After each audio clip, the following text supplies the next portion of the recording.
ప్రభువైన యేసుక్రీస్తు నామమున మరలా ఈ సైన్స్ అండ్ సైన్స్ అనే ఈ కార్యక్రమంలో మిమ్మల్ని కలుసుకోవడం ఎంతో సంతోషం. ఇప్పుడు కూడా బ్రదర్ రూబెన్ మనతో ఉన్నారు. వారు అనేక విషయాలు మనతో చెప్తున్నారు. ఈసారి మనం ప్రశ్న అడగబోతున్నాం. ఎందుకంటే ఇంతవరకును ఎన్నో విషయాలు మనతో పంచుకున్నారు.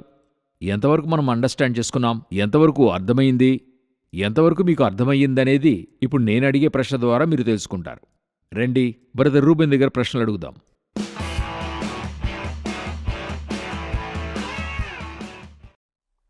Praise the lord brother. Praise the lord. చాలా రోజుల తర్వాత కలుసుకుంటున్నాం, సంతోషం. తర్వాత ఈ సైన్స్ అండ్ సైన్స్ ప్రోగ్రాం అనేకులకు ప్రయోజనకరంగా ఉందనేది కమెంట్స్లో వేయడం మనం చూస్తూ ఉన్నాము. నేరుగా కలుసుకునేవారు చెప్తున్నారు ఈ విధంగా ఎంతో యూస్ఫుల్గా ఉందని వారు చెప్తూ ఉన్నారు. నేను కొన్ని విషయాలు వీరికి తెలియజేసి మీ దగ్గర ఒక ప్రశ్న అడగాలనుకుంటున్నా. ఏంటంటే, ఈ కమెంట్స్ అని చదువుతూ ఉన్నాను. మీరు కమెంట్స్ ఏమైనా చూసారా?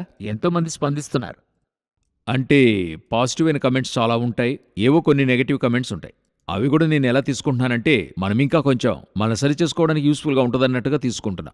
అందులో ఒక కమెంట్లో ఒక బ్రదర్ రాసింది ఏంటంటే, చాలా మీరు ఇంగ్లీష్లో చెప్తున్నారు, వాటిని తెలుగులో చెప్తే బాగుంటుంది అని తెలిపాడు. నేను వెంటనే తీర్మానం తీసుకున్నాను, సరే మనం తెలుగులో ఎక్కువగా మాట్లాడదామని. ఇంకొక బ్రదర్ కమెంట్లో రాశాడు, ఆయన ఈ ప్రోగ్రాం ఇంగ్లీష్లో పూర్తిగా చేస్తే బాగుంటుంది. ఇప్పుడు పలు రకాలైన ప్రజలకి పలు విధాలుగా ఎదురుచూపు కమెంట్స్ ఉన్నాయి. సో మన వల్ల అంతా కూడా వాళ్ళని సాటిస్ఫై చేయగలమా అని తెలియలేదు. మా యొక్క ఉద్దేశం ఏంటంటే, ఇవి సులువుగా అందరికి వెళ్ళి చేరాలి అంతే. అందులో కొంతమంది నేను ఎక్కువ మాట్లాడుతున్నాను, ఆయన తక్కువ మాట్లాడుతాను ఇంకా చెప్పమంటున్నారు. అది కూడా ఏంటి కారణం అంటే, నేను మాట్లాడాలని కాదు, అది అందరికీ రీచ్ అవ్వాలి. అది ఎంత సులువుగా చేయగలమో అంత సులువుగా చేసి ఇస్తూ ఉన్నాం. చదువుకున్నవారు కొంత ఈజీగా అర్థం చేసుకుంటున్నారు, కొంత తక్కువ చదివిన వారికి మనము అర్థమయ్యేట్టుగా చెప్పాలి. ఇది అటువంటి వారికి అయినటువంటి ప్రోగ్రామే. అందువల్లే మీకు చెప్తున్నాను, మన ఉద్దేశం అందరికీ రీచ్ అవ్వాలి, అదే మా ధ్యాస.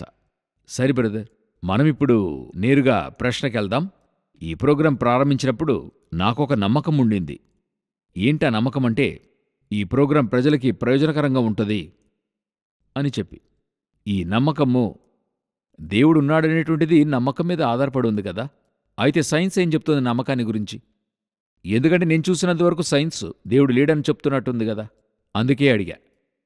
Praise the Lord. Once again మీ ఇన్విటేషన్కి చాలా థ్యాంక్స్. సో ఇదెంతో ఒక ముఖ్యమైన బేసిక్ క్వశ్చన్గా మనం చూస్తున్నాం. ఈ ఈ సైంటిఫిక్ మరి కమ్యూనిటీ, ఇంకా కొంత సూటిగా చెప్పాలంటే ఎవల్యూషన్ని నమ్ముతున్న సైంటిఫిక్ కమ్యూనిటీ అలా అనుకుందాం. సైంటిస్టులలోనే దేవుని నమ్మేవారు, ఈ బైబిల్ నమ్మేవారు వేల కొలది మంది ఈరోజు ఉన్నారు. వారిని గురించి చదివినప్పుడు వారిలో అనేక మంచి బిలీవర్స్ ఉన్నారు, లేరని చెప్పడానికి లేదు. ఈ పరిణామ సిద్ధాంతాన్ని నమ్మేటువంటి ఈ సైంటిస్టులు, ఈ కమ్యూనిటీ ఏం చెప్తారంటే, నమ్మకాన్ని గురించి వీరు మాట్లాడరు. నమ్మకం అంటే ఏంటని అడిగి చూసినా మీరు ఏ సైన్స్ బుక్ అన్నా త్రిప్పి చూడండి, ఒక్క లైన్లో కూడా డెఫినేషన్ కానీ ఆన్సర్ కానీ చూడలేం. గత మన కార్యక్రమాలన్నీ చూసినట్లయితే ఆ ఎపిసోడ్స్లో డెఫినేషన్తో చూస్తున్నాం. వాట్ ఈస్ వాట్, దాని డెఫినేషన్ ఏంటి. అలాగా నమ్మకం అంటే ఏంటన్న డెఫినేషన్కి ఏ బుక్ ఆన్సర్ చెప్పదు.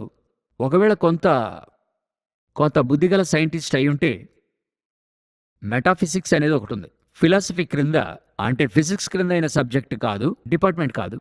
మెటాఫిజిక్స్ వచ్చి ఫిలాసఫీ క్రింద ఒకటి ఉంది. ఇవన్నీ మా యొక్క ప్రివ్యూలోకి వచ్చే విషయం కాదు. ఇవన్నీ మెటాఫిజిక్స్ క్రింద ఉన్న ఒక భాగం అని చెప్పి ఒక ఎక్స్క్యూజ్ స్టేట్మెంట్ చెప్పి వెళ్తుంటారే గాని నమ్మకం అంటే ఏంటి అన్నందుకు ఎవ్వరూ జవాబు చెప్పలేరు. నేననుకుంటున్నా నమ్మకం అన్నది వాళ్ళ యొక్క ప్రాథమిక అస్థివారానికి ఎదురుగా ఉందనుకుంటున్నాను నేను. ప్రాబబ్లీ ఉండొచ్చు. ఓకే. అయితే అర్థం చేసుకోవాల్సిన విషయం ఏంటంటే, నమ్మకానికి ఆధారంగానే మానవ జాతి, హ్యూమన్ బీయింగ్స్, మనం తీసుకునే తీర్మానాలు కానివ్వండి, జీవిత శైలి కానివ్వండి, మనం తీసుకునే 70% తీర్మానం కానివ్వండి, 90% నమ్మిక ఆధారంగా చేస్తున్నాం. ఎటువంటిదని ఒక ఎగ్జాంపుల్ చెప్పండి. ఒక చిన్న ఎగ్జాంపుల్ చెప్పాలంటే, ఒకరు మ్యారేజ్ చేసుకుంటున్నారు, ఒక అమ్మాయిని మ్యారేజ్ చేసుకుంటున్నాడు. అఫ్కోర్స్ ఒకవేళ వాళ్ళ యొక్క స్టాండర్డ్ ఏంటని, సోషల్ స్టాండర్డ్, ఎకనామిక్ స్టాండర్డ్ ఇవన్నీ కూడా చూసే చేస్తున్నారు. చేసినప్పటికీ ట్రస్ట్ అనే ఆధారంతోనే వారు మ్యారేజ్ని చేస్తారు. నమ్మకం అనే ఆధారం. దానికి వెవ్వేరు మాటలు యూజ్ చేస్తాం. ఇక్కడ మ్యారేజ్‌లో యూజ్ చేసే మాట ట్రస్ట్ అనే మాటని యూజ్ చేస్తాం. అయితే నమ్మకమే. ఇప్పుడు ఒకరినొకరు పెళ్లి చేసుకుంటున్నారు. ఈయన బాగుంచుకుంటాడు అనేది వారి యొక్క నమ్మకం. నమ్మకం. ఈమె వస్తే మన కుటుంబం చక్కగా కట్టబడుతుంది, మనం జీవితంలో బాగుండొచ్చనేది వీళ్ళ యొక్క నమ్మకం. కరెక్ట్.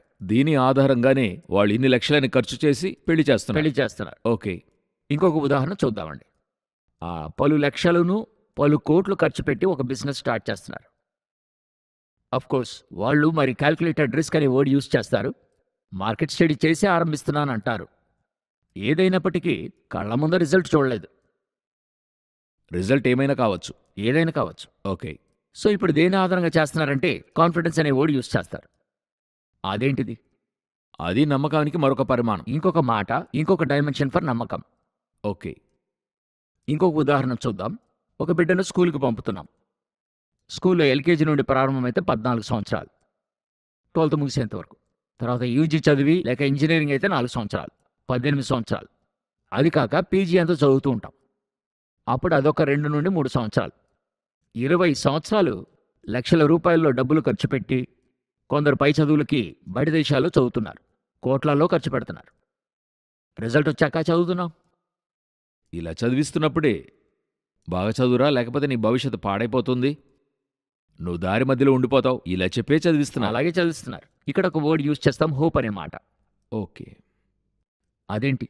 నమ్మకం. నమ్మకానికి మరొక మాట. ఇంకో మాట. మరొకటి చదువును గురించి చెప్పడం వల్ల చెప్తున్నా. ఇప్పుడు నీట్ ఎగ్జామ్ అని రాస్తున్నారు. ఇప్పుడు చెన్నై వంటి ఒక రాష్ట్రంలో అట్లీస్ట్ ఒక 3 నుండి 5 లక్షల రూపాయలను వారు ఖర్చు పెడతారు ఆ నీట్ ఎగ్జామ్ ట్రైనింగ్కి. అప్రాక్సిమేట్లీ మేబీ ఒక 5% ఆఫ్ స్టూడెంట్స్ పాస్ అవుతారు. 100 మంది చదివితే 5 మంది పాస్ అవుతున్నారు. ఒక అప్రాక్సిమేట్ క్యాల్కులేషన్ పెట్టుకోండి. దేని ఆధారంగా వెళ్ళి ఫీజు కడుతున్నాం? చదివి వాళ్ళు ఏదో ఒక డాక్టర్ అవుతారనే ఉద్దేశంతోనే ఫీజే కడుతున్నాం. సో అది కూడా ఒక నమ్మకమే ఆధారం. అవును. సో ఇప్పుడు మీరు చెప్పినటువంటి ఉదాహరణలన్నీ కూడా చూసినట్లయితే పెండ్లి నమ్మకం ఆధారంగా జరుగుతుంది. ఒక పని చేయడం నమ్మకానికి ఆధారమైంది. కరెక్ట్. తర్వాత బిడ్డ పుట్టి ఆ బిడ్డను మంచి రీతిగా పెంచడం అనేది ఒక నమ్మకానికి ఆధారమైంది. అప్పుడు భవిష్యత్తులో నేను సక్సెస్ఫుల్గా ఉంటాననేది ఒక నమ్మకమే ఆధారం. నమ్మకాన్ని బేస్ చేసే. అప్పుడు నమ్మకం లేకుండా మనిషే లేడు. అంటే దేవుని మీద నమ్మకం లేనివాడు కూడా నమ్మకం మీదే జీవితాన్ని నడుపుతున్నాడు. ఎగ్జాక్ట్గా చెప్తున్నారు. మీరు చెప్పడం ఎంతో చక్కగా చెప్పారు. ఒక మనిషి, ఒక హ్యూమన్ బీయింగ్ అనేవాడు ఉంటే నమ్మకము ఆధారంగానే 70% తీర్మానాలు, 70% కార్యాలను ఒక్కొక్క విషయంగా వీరు యోచించి చూస్తే మనం నమ్మకానికి ఆధారంగానే ప్రతి ఒక్కటి చేస్తామని అర్థమవుతుంది. మీరు చెప్పేది చూస్తే నాకు మనం ప్రతిరోజు బేసిక్ లైఫ్ చూసినట్లయితే ప్రొద్దున పనికి వెళ్ళేవాడు సాయంకాలం వచ్చి నేను షాపింగ్ తీసుకెళ్తానని వైఫ్తో చెప్తాడు. అది దేని ఆధారంగా? నమ్మకం ఆధారంగానే. నమ్మకానికి ఆధారంగానే కదా. కరెక్ట్. రైట్. ఇప్పుడు సాయంకాలం వచ్చాడు, ఇండ్లలో అంతా ఈ పిండి రుబ్బేవాళ్ళు ఇప్పుడు అవి కొంటున్నారు. ఎందుకు కొని పెడుతున్నారు? ప్రొద్దున లేచి టిఫిన్ చేయొచ్చనే ఉద్దేశంతో. అదే నమ్మకానికి ఆధారమే కదా. ఎగ్జాక్ట్గా. అప్పుడు అనుదిన జీవితం అన్నదే నమ్మకానికి ఆధారంగానే జీవితం వెళ్తూ ఉంది. ఎగ్జాక్ట్గా. ఒక నమ్మకం లేకపోతే ఏది కూడా చేయలేం కదా. కరెక్ట్. రేపు నిన్ను లేవనంటే ఎందుకు మనం ఈరోజు లేస్తామనే నమ్మకంతోనే కదా ఇవన్నీ చేస్తున్నాం. కరెక్ట్. కొందరు ఉదయాన్నే పనికి వెళ్ళడానికి ముందు రోజే డ్రెస్ రెడీ చేసుకుని పడుకునే వాళ్ళు ఉంటారు. ఎందుకంటే ఆ టైంలో వెదగడం కష్టమని చెప్పి ముందుగానే సెలెక్ట్ చేసి పెడతారు. సండే చర్చికి వెళ్ళేవారు ముందు రోజే అన్నీ రెడీ చేసి పెట్టుకుంటారు. అప్పుడు ఇవన్నీ కూడా మీరు చూసినట్లయితే అన్నీ కూడా 100% ఫెయిత్, ఆ నమ్మకాన్ని బేస్ చేసి ఇవన్నీ కూడా అవునండి. మరొకటి మీరు చూసినట్లయితే వ్యాపారవేత్తలను చూస్తుంటాం, మనం వింటుంటాం. పెద్ద పెద్ద వ్యాపారాలు నడిపేవారు మరి వారికి ఎంతో గొప్ప రీతిలో రుణభారాలు ఉంటాయి, లోన్స్, డెప్స్ ఉంటాయి. లేబర్ సైడ్లో ఇష్యూ వెళ్తుంటుంది. కొన్నిసార్లు గవర్నమెంట్ సైడ్ ప్రెషర్స్ ఉంటాయి వాళ్ళకి. ఇవన్నీ కూడా యోచిస్తూ ఉంటే వాళ్ళు ముందుకు వెళ్ళలేరు. వీళ్ళందరూ కూడా ఉదయాన్నే లేచి ఆఫీస్కి పోనిచ్చేది ఆ నమ్మకం అనే ఒక విషయం మీద ఉంటుంది, కానీ అందులో ఏ మ్యాథమెటిక్స్ ఉండదు. అదే ఇప్పుడు మీరు చెప్పే ఒక్కొక్క విషయం కూడా యోచిస్తూ ఉన్నాను. ఇప్పుడు మీరు చెప్పిన వీళ్ళందరూ కూడా ఇన్సూరెన్స్ వేస్తుంటారు. దేని ఆధారంగా ఇన్సూరెన్స్ కడతాం? ముందు రోజుల్లో నాకు 60 సంవత్సరాల తర్వాత యూస్ అవుతుందని. కరెక్ట్. అలాగే కదండి ఇన్సూరెన్స్ కడతాం. అవును. అవునా? కరెక్ట్. ఇంకా చెప్పాలంటే ఈ ఎవల్యూషన్ థియరీ నమ్మే సైంటిస్టులు ఎక్స్పెరిమెంట్ చేసేదే దేవుడు లేడనేటువంటి ఒక విషయాన్ని రుజువు చేసి దానిని చెప్పొచ్చు అనేటువంటి నమ్మకంతోనే వారు ఎక్స్పెరిమెంట్ కూడా చేస్తున్నారు. ఆ నమ్మకము, ఈ దేవునిపైన నమ్మకము తప్పండి. మేం మీకు ప్రూవ్ చేసి నమ్మిస్తామని చూపించడానికే వీళ్ళు ఆ నమ్మకానికి ఆధారంగా టెస్ట్ టెస్ట్ చేస్తారు. చేస్తూ ఉన్నారు కానీ అది ఇది ఎలాగుందని చూసినట్లయితే ఆ చెట్టు కొమ్మన కూర్చుని ఆ కొమ్మను నరుకుతున్నట్టుగా ఉంది. ఎగ్జాక్ట్గా అదేనండి. వీళ్ళు ఎలాగ చెప్తారంటే నమ్మకం అనేది ఏదో మనుషులకి ఒక పరిచయం కాని విషయం అన్నట్టుగాను, నమ్మకం అంటే ఏదో మనుషులకు అవసరం లేని విషయంగాను ఒక హైప్ క్రియేట్ చేస్తారు. మనలో కూడా అనేకులు యోచించకుండా ఎటువంటి కంక్లూషన్కి వస్తారంటే, అవును చూడందే కదా నమ్ముతున్నాం. నేను చెప్పిన ఎగ్జాంపుల్ ఏది కూడా చూసి నమ్మింది కాదు. ఇలాగుండొచ్చు అనే నమ్మకంతోనే ఆ పని చేస్తున్నాం. చూడండి, ఇప్పుడు ఒకరు షేర్ మార్కెట్లో ఇన్వెస్ట్ చేస్తున్నారు, లేక ఒక పని జరిగిస్తున్నారు. ప్రాఫిట్ వచ్చాకే ఇన్వెస్ట్ చేస్తామంటామా? ఇన్వెస్ట్ చేస్తున్నారు, ఫస్ట్ నమ్మకంతో ఇన్వెస్ట్ చేస్తున్నారు, వెయిట్ చేస్తున్నారు, దానికే ఎంత పని చేయాలో చేస్తున్నారు, దాని తర్వాత ప్రాఫిట్ చూస్తున్నారు. అయితే దేవుని విషయానికి వచ్చేటప్పటికి వీళ్ళు ఏం చెప్తున్నారంటే, దేవుడు అనేవాడు ఉంటే నాతో మాట్లాడమను, తర్వాత నమ్ముతాను. చూడండి, నేనిప్పుడు ఒక మాట అడుగుతున్నా. ఉమ్, ఇప్పుడు వాళ్ళు చూశారనుకోండి, ఉమ్, ఆ తర్వాత నమ్మాల్సిన పని లేదుగా. అంతే కదండి మరి. అప్పుడు ఈ నమ్మకమే కదా పలు సమయాల్లో మనల్ని మరొక లెవెల్కి తీసుకెళ్తుంది. నమ్మకం ఆధారంగానే మనం జీవిస్తున్నాం. ఇప్పుడు వీళ్ళు చెప్తున్నటువంటి ఇవల్యూషన్ థియరీ అంటున్నారు కదా, ఆ యొక్క పరిణామ సిద్ధాంతం అంటున్నారు కదా. అప్పుడు వీళ్ళు ఈ రీసెర్చ్ని దేని ఆధారంగా చేస్తూ ఉన్నారు? కోతి నుండి మనిషి వచ్చాడనేది ప్రూవ్ చేద్దామన్నది నమ్మకమే కదా మీకు. నమ్మకమే సో నమ్మకం అన్నదే జీవితం యొక్క ఆధారంగా ఉంది, పునాది అయి ఉంది. పునాదిగా ఉంది. డైలీ జీవించేది నమ్మకం మీద ఆధారపడి ఉంది. ఉమ్, ఒక నమ్మకం అన్నది లేకపోతే జీవించడం అనేది కుదరదు, జీవితం అన్నది కొనసాగదు. సో అందులో అతి ముఖ్యమైనది దేవుని మీద నమ్మకం. ఉమ్, సో వీళ్ళు నమ్మేది లేదు అంటున్నారు. రైట్. ఇప్పుడు వీళ్ళు మరొక ఈ దేవుడు లేడని చెప్పేటువంటి వారు, లేక ఇది చెప్పేవాళ్ళు ఒక బేసిక్ క్వశ్చనే అది నేను అడగదలుస్తున్నా. అదేంటంటే, వాళ్ళు చెప్తున్నారు ఏదైనా ఒకటి చూపించండి. ఉమ్, ఉమ్, దేవుడు ఉన్నాడు కదా, ఉమ్, మీ దేవుడు సర్వశక్తిమంతుడైన దేవుడు కదా. ఉమ్, మనం హెబ్రీ భాషలో ఎల్షడాయ్ అంటున్నాం, అవును వాళ్ళనేది సర్వశక్తిమంతుడైన వాడే కదా. అవును. అక్కడున్నాడు ఇక్కడున్నాడు అని చెప్తూ ఉన్నారు కదా, ఎక్కడ ఆయన చూపించండి అని చెప్తున్నారు. ఇది ఎలాగ మనం వాళ్ళకి తెలియజేయచ్చు? ఎందుకంటే పలు సమయాల్లో మనవాళ్లే స్తంభించి ఉండడం నేను చూస్తున్నాను. ఎటువంటి రకంగా అంటే, సైన్స్ వాళ్ళు చాలా చక్కగా మాట్లాడతారు. ఇది చూడండి, టేబుల్ ఉంది, నేను చూపిస్తున్నాను, చేరుంది, నేను చూపిస్తున్నా, ఉమ్, మీ దేవుణ్ణి చూపించండి అని అంటారు. ఉమ్. అలాంటి వారిని మనం ఎలాగ ఫేస్ చేయటం? సో ఇప్పుడు ప్రాబ్లం స్టేట్మెంట్ ఇదే.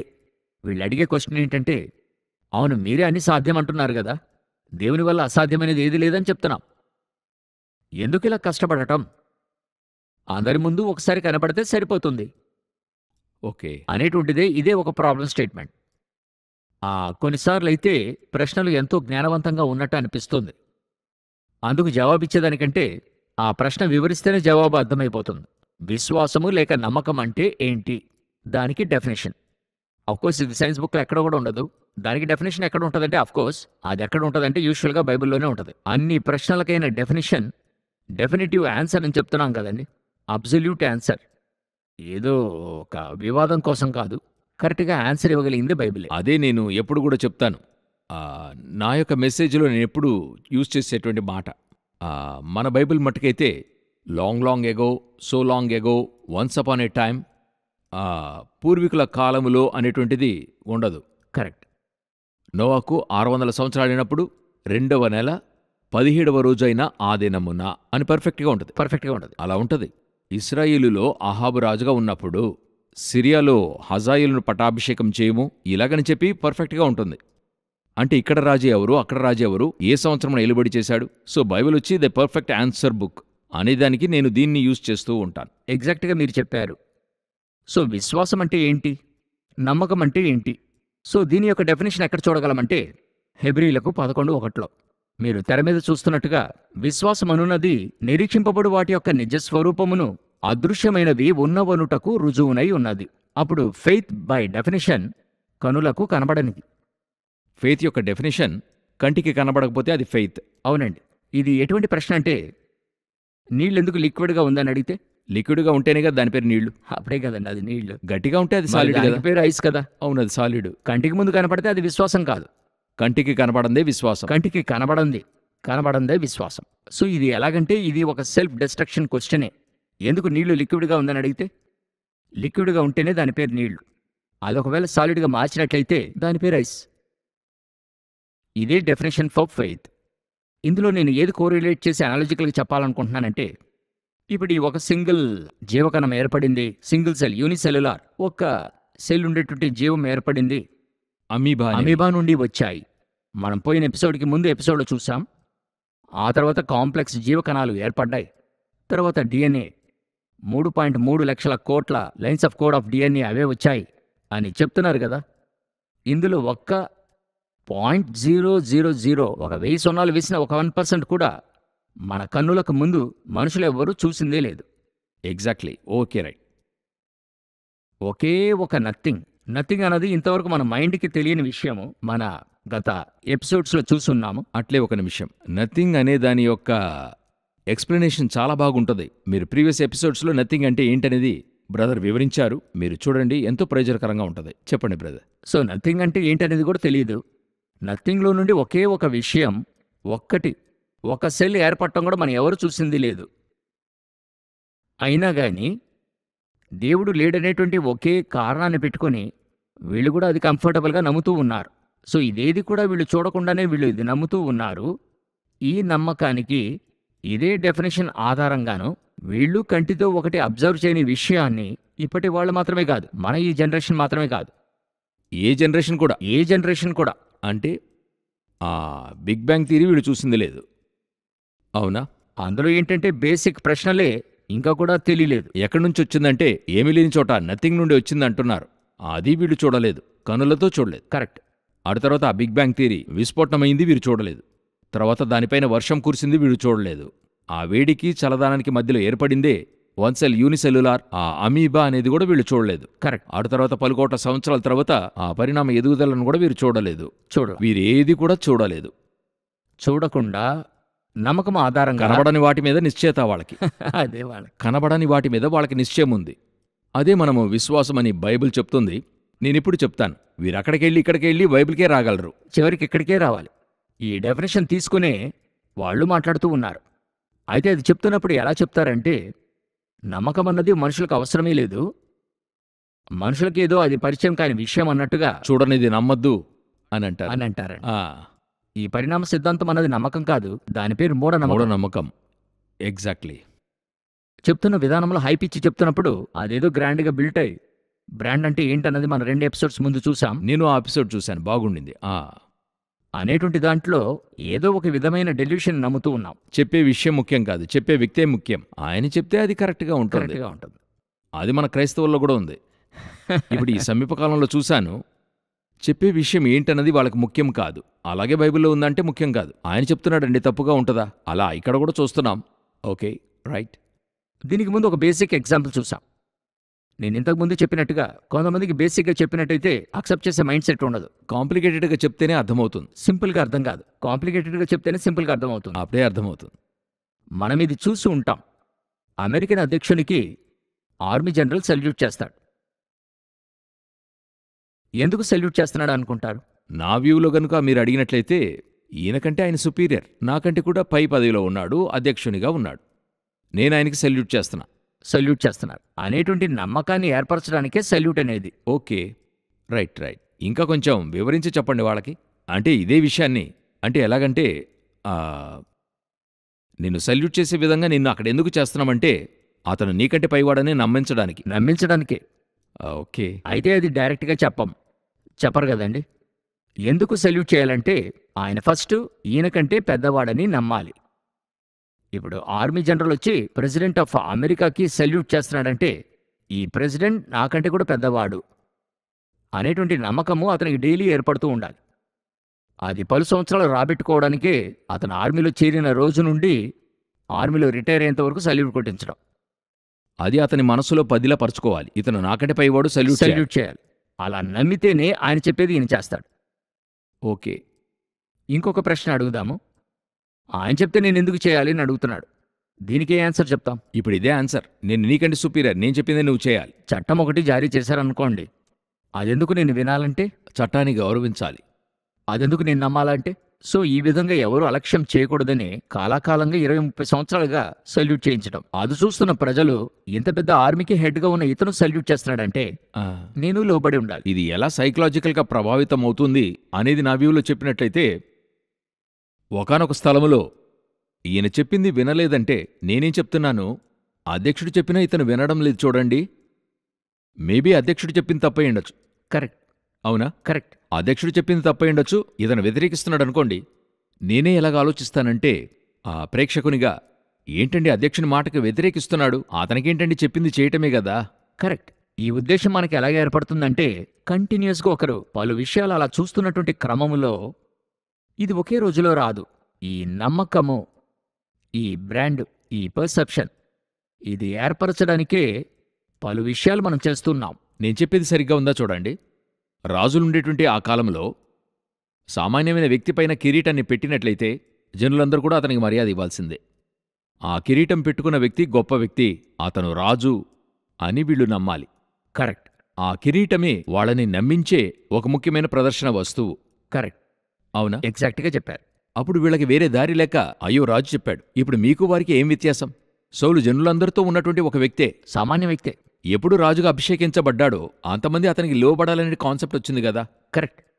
అవునా? కరెక్ట్. అప్పుడు నా రాజుకి నేను లోబడి ఉండాలి అని వీళ్ళల్లో ఫెయిత్ ఏర్పరచాలి, నమ్మకాన్ని నమ్మకం ఏర్పరచాలి. అదేవిధంగా ఇలా అమెరికా జనరల్కి అమెరికా అధ్యక్షుని మధ్యలో మనం చూస్తూ ఉన్నాం. కరెక్ట్. ఓకే. ఇప్పుడు ఇది మనము సమాజంలో ఉన్నటువంటి విషయాన్ని మనం చూసాం. బిజినెస్లోని ఎగ్జాంపుల్ చూద్దాం. బిజినెస్లో ఒక కేస్ స్టడీ, మంచి ఒక కేస్ స్టడీ ఏదంటే మారుతి యొక్క నెక్సా ఇనిషియేటివ్. ఇప్పుడు మారుతి కార్ అనేది ఎంతో కాలంగా ఇండియాలో ఉన్న కార్ కంపెనీ. 2 కార్లు అమ్మితే, ఇండియాలో 2 కార్లు అమ్మితే అందులో ఒక కారు మారుతి అయి ఉంటుంది. 50% మార్కెట్ షేర్ వాళ్ళది. వీళ్ళకు ఒక మేజర్ ఇష్యూ వస్తుంది. ఏంటంటే ఒక 5 నుండి 10 లక్షల రూపాయల కారు అమ్మితే కొంటున్నారు, బాగా సేల్ అవుతుంది. దానికి పైన ఒక ప్రీమియంగా 15 లక్షలకో అంతకంటే పైన దానికి పైన కాస్ట్లైన కారు అమ్మితే అమ్మలేకపోతున్నారు. వీళ్ళు కూడా ఎన్నో రకాలుగా ట్రై చేసి చూస్తూ ఉన్నారు. Everything fail. అప్పుడే కనిపెడుతున్నారు. ఏం కనిపెడుతున్నారంటే, మారుతి అని ఉంటేనే ప్రజలకి మైండ్లో మొదటిగా మెదిలే విషయం ఒక చీప్ కార్, లో కాస్ట్ కారే మైండ్లో ఉంటుంది. కార్. ఇదే ప్రజల యొక్క మైండ్లో ఉంటుంది. ఇప్పుడు ఈ నమ్మకాన్ని మార్చాలి. అది మార్చడానికి కోసమే 2015 సంవత్సరంలో నెక్సా అనే షోరూమ్ను ప్రవేశపెడుతున్నారు. ఓకే. దీని కేస్ స్టడీ సిఎన్బిసికి అప్పుడున్న ఆ మార్కెటింగ్ హెడ్ ఇచ్చినటువంటి ఇంటర్వ్యూ ఒకటి యూట్యూబ్లో ఉంది. చాలా మంచి కేస్ స్టడీ. ప్రాబబ్లీ ఎవరైనా ఇష్టపడితే అది చూడండి. వాళ్ళు ఏం చేశారంటే, ఒక క్రొత్త ఎక్స్పీరియన్స్, క్రొత్త షోరూమ్ నెక్సా, క్రొత్త ఎక్స్పీరియన్స్. యూజువల్గా కార్ని సేల్ చేయడానికి మార్కెటింగ్లో బాగా ఎక్స్పీరియన్స్ ఉన్న వాళ్ళనే పనికి తీసుకుంటారు.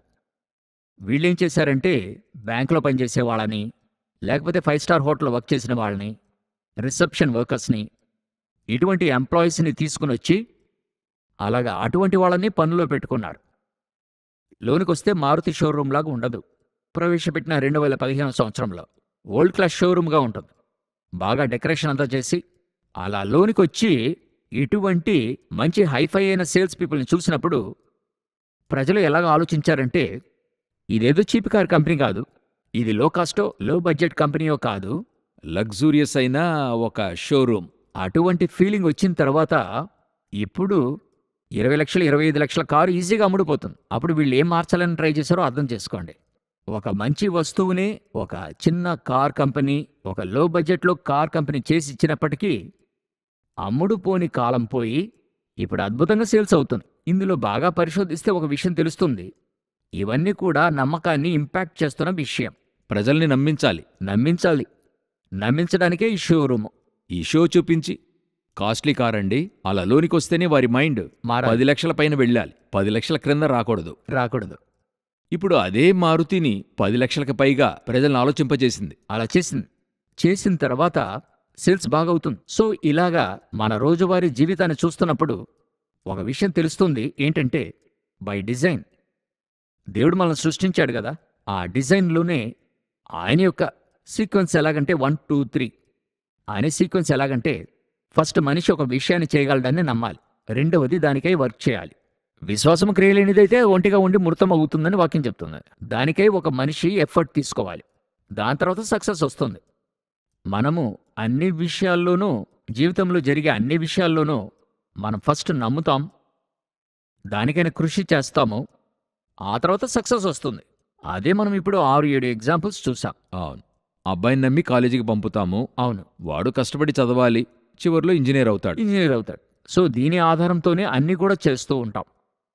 అయితే దేవునిపై నమ్మకం అని వచ్చినప్పుడు మరి ఈ ప్రజలు ఏం అడుగుతున్నారంటే, ఫస్ట్ నాకు చూపించండి. సక్సెస్ ఇచ్చేయండి. హ్మ్. తర్వాత మేము ఇది నమ్ముతాం. తర్వాత మేము కష్టపడతాం. తర్వాత కష్టపడతాం. ఫార్ములానే తప్పుగా ఉంది. ఫార్ములా తప్పు. అప్పుడెందుకు కష్టపడాలి? అదే సక్సెస్ వచ్చిందే. అయితే మనము ఒక హాస్పిటల్కి వెళ్ళి వాళ్ళతో మనం బాగైన తర్వాత డబ్బు ఇస్తామని చెప్పడం లేదే. మ్మ్. అన్నీ సరిచేసి ఇవ్వండి బ్రతికి బయటపడితే డబ్బిస్తాం. లేకపోతే ఇవ్వమని చెప్పడం లేదు. చెప్పేది లేదు. ఐఏఎస్ అయిపోతాను ఫస్ట్, ఆ తర్వాత చదువుతా, ఆ తర్వాత డబ్బు కడతా. ఆ తర్వాత డబ్బు కడతా అని చెప్పడం లేదు. వ్యాపారానికి వచ్చిన వెంటనే ప్రాఫిటే మొదట చూస్తా, తర్వాత పని చేస్తా, తర్వాత ఇన్వెస్ట్ చేస్తా అని ఈ లోకంలో ఎవరు కూడా చెప్పేది లేదు. అన్నిటికీ ఈ ఫార్ములా కరెక్ట్గా ఫాలో చేస్తున్నారు. ఫాలో చేస్తున్నారు. Faith, work, success. సక్సెస్ ఇది కరెక్ట్గా ఫాలో చేస్తున్నారు. చేస్తారు. దేవుని సంబంధించిన విషయంలో మాత్రం వాళ్ళు నాకు మొదట సక్సెస్ చూపించండి, రిజల్ట్ చూపించండి, ఆ తర్వాత కావాలంటే మేము పనిచేస్తాం, తర్వాత నమ్ముతాము అంటున్నాం. నమ్ముతామంటున్నారు. మరి ఇదొచ్చి ఎంతో తేటగా తెలియజేశారు. ఎంతో స్పష్టంగా మీరు తెలియజేశారు. ఇది ఇల్లాజికల్ ఆర్గ్యుమెంట్. అవును. ఫార్ములానే తప్పుగా ఉంది. తప్పుగా ఉంది, తలక్రిందులుగా. ఇప్పుడు నాకేంతో మీరు తేటగా తెలియజేశారు మీరు. ఇప్పుడు నేను ఎంతో ఇదిగా చెప్తున్నాను, ఒక దీనికి చెప్పడం లేదు. ఒక ఫెయిత్, ఒక నమ్మకము ఎంత చక్కగా మీరు చెప్పిన విధం అర్థవంతంగా ఉంది. వీళ్ళకి అర్థమై ఉంటుంది అనుకుంటున్నాను. మరి సమయమైంది. మనము మరొక ఎపిసోడ్లో దీని గూర్చిన కంటిన్యూషన్ని మనం చూద్దాం. ప్రేక్షకులు మీకు కూడా అర్థమై ఉంటుంది అనుకుంటున్నా. మరి ఈ కార్యక్రమము కొనసాగింపుకే ప్రార్థన చేయండి. బ్రదర్ కోసం ప్రార్థించండి. ఆయనకి వివాహమై ఒక అబ్బాయి అమ్మాయి కూడా ఉన్నారు. సో వారి కొరకు, వారి పరిచర్య కొరకు ప్రార్థించండి. ప్రభు చిత్తమైతే మరొక ఎపిసోడ్లో మిమ్మల్ని కలుసుకుంటాం. God bless you.